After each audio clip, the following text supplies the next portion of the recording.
In the 1980s, Chevrolet Corvette engineers received an assignment as ambitious as it was simple: build the world's best-performing production car. They delivered the 1990 Chevrolet Corvette ZR-1, a monstrously powerful and furiously quick car that kept pace with exotic supercars costing tens of thousands of dollars more. Sound familiar? The ZR-1 transformed America's sports car into a world-beating triumph of engineering for the first time, but definitely not the last. The same story has repeated with every subsequent Corvette generation, and the ZR-1 tradition lives on today in the 2023 Corvette Z06. General Motors bet big on electronics and advanced technology in the 1980s as it looked to put the energy crisis, performance-choking emissions regulations, and Japanese brands in its rearview mirror. Under Chairman Roger B. Smith, the company bought Hughes Aircraft for more than $5 billion in 1985, banking on head-up displays, in-car navigation, and radar-based collision avoidance systems to revolutionize future models. The original Corvette ZR-1 represented a different tactic of the same strategy. Building the world's quickest, fastest, and best-handling sports car would reassert GM's engineering prowess and the Corvette's credibility. In the era of joint ventures with Toyota and Suzuki, GM turned to newly acquired Lotus to develop the engine for the King of the Hill Corvette. Chevrolet engineers had already experimented with turbocharged engines but settled on a naturally aspirated V8, so the work at Lotus focused on moving air, fuel, and exhaust through the heads. By doubling the number of valves and quadrupling the number of camshafts, making the targeted 400 horsepower came easy. The challenge lay in designing an engine that could produce big power while also remaining flexible enough to be civilized at low RPM and low loads. Initially, the air moved through the intake tract so slowly at part throttle that the 5.7-liter V8 frequently hesitated and stumbled. Lotus inflated the torque curve and smoothed out the power delivery by shutting down half of the engine's 16 intake runners and 16 fuel injectors until they were needed. At full throttle and above 3,500 revolutions per minute, butterfly valves blocking the secondary intake runners open to deliver additional air and fuel through intake valves that are held open higher and longer than the primary ones. With the secondaries uncorked, the 5.7-liter 32-valve, 4-cam LT5 V8 spits out 375 horsepower at 5,800 revolutions per minute and 370 pound-feet at 4,800 revolutions per minute. The only cars making more power had names like Countach, Testarossa, 959, and F40. The ZR-1 hit 60 miles per hour in 4.4 seconds and punched through the quarter mile in 12.8 seconds at 113.8 miles per hour in Motor Trend testing.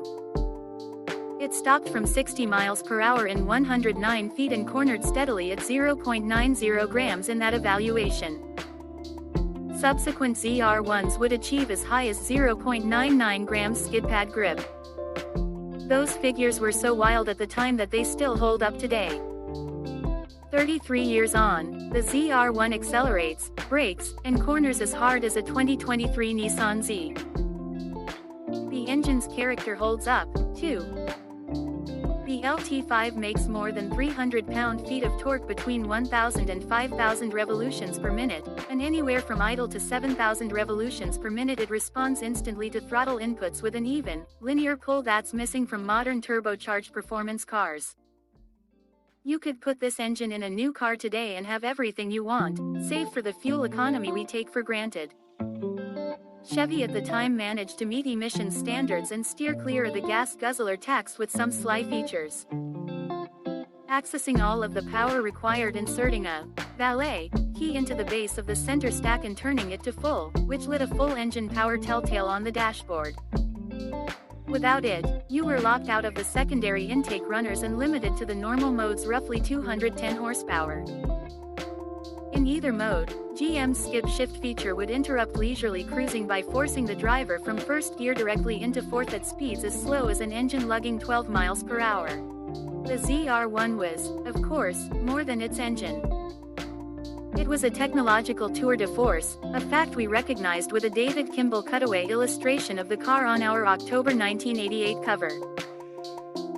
It rode on Bilstein adaptive dampers with driver-selectable Tour, Sport, and Performance modes, and the fenders were gracefully, almost imperceptibly, stretched 3 inches to accommodate the massive 315/35 R17 Goodyear Eagle ZR rear tires.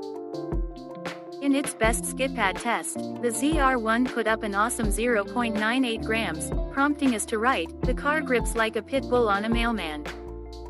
What's a small block V8, anyway?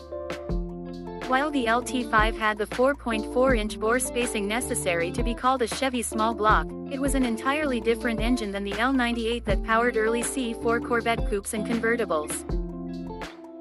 The ZR-1 used an aluminum block rather than an iron lump.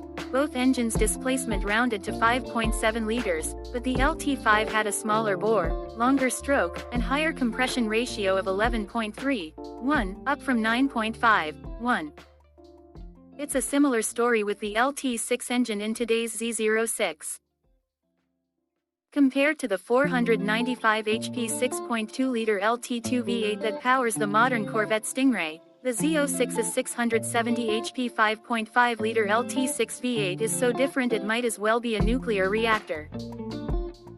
The Z06's LT6 follows in the footsteps of the ZR-1's LT5 as only the second Corvette with 32 valves and dual overhead camshafts, but that's where the similarities begin and end for these two engines. The thread tying them together has virtually nothing to do with architectural similarities. They instead arrive on common ground because Z06 and ZR-1 engines are so different, in design, performance, and character, when compared to the small block V8s offered in the standard Corvette of the era.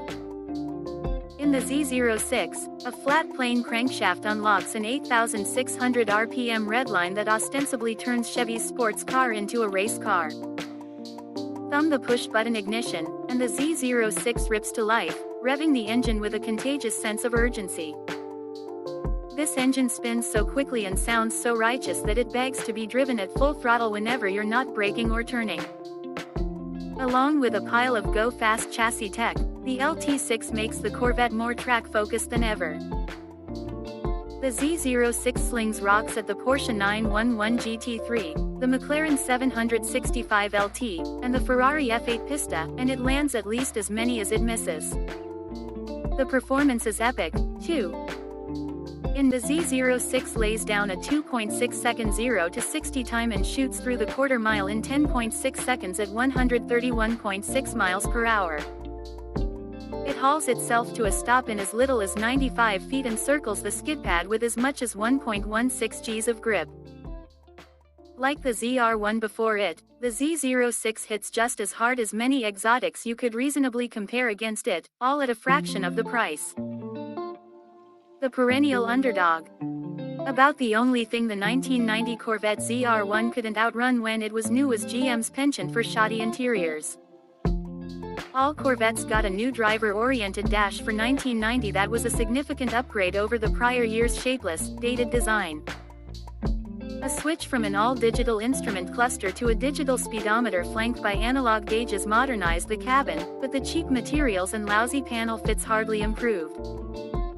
You might as well be sitting on the Michelin Man's lap, but at least the seats are as comfortable as they are grotesque. Despite its prodigious performance, the ZR-1 struggled to capture the public's imagination and buyers' wallets as GM had hoped.